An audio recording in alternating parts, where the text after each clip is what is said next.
انا عايز اقول رساله لعيبه نادي الزمالك، انتوا شادين نفسكم ليه؟ انتوا اصلا مش مطلوب منكم حاجه، انتوا بقيتوا بتنافسوا على الدوري بتوفيق ربنا وفضل جمهور الزمالك ومجهودكم. الناس مش بتلومكم ان انتوا لو ما خدتوش الدوري او اخدتوا الدوري، انتوا مشدودين ليه؟ انتوا لعبوا لعبكم. الماتشين الاخيرين دول يا كابتن، ماتش وماتش الاهلي، انا حاسس ان الفرقه فكه. كل واحد بيلعب لنفسه. ناصر انا عايز اجيب جون، بتزيرة عايز انا اللي اعملها، عبد الله السعيد عايز انا اللي احطها. عبد الله السعيد برضو دخل الماتش اللي فات واحده حطها بشماله فوق جدا. طب ما تعملها تشيب زي ما انت بتعملها يا عبد الله، تشيب باص اللي على البعيده ده. انتوا ربنا موفقكم عشان انتوا كده فكيتوا شويه، توفيق ربنا بعد عنكم.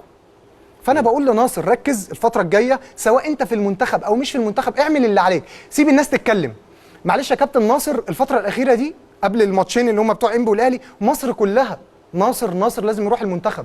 دلوقتي ناصر الاسهم بتاعته قلت شويه، فهو لازم يرجع نفسه. حتى لو قعد احتياطي بكره، انا حاسس ان هو هيقعد احتياطي بكره. مش هيبتدي بيه كابتن معتمد؟ لا، انا احساس شخصي ان هو هيقعد. ليه بقى؟ بقى له ماتشين مش متوفق. لما تنزل، واتمنى ان هو يكون بيسمعني دلوقتي ناصر اخويا الصغير، لما تنزل ركز ان انت تجيب جون. الجون بيجي في دقيقه. انت مش محتاج تلعب 90 دقيقه عشان تجيب جون.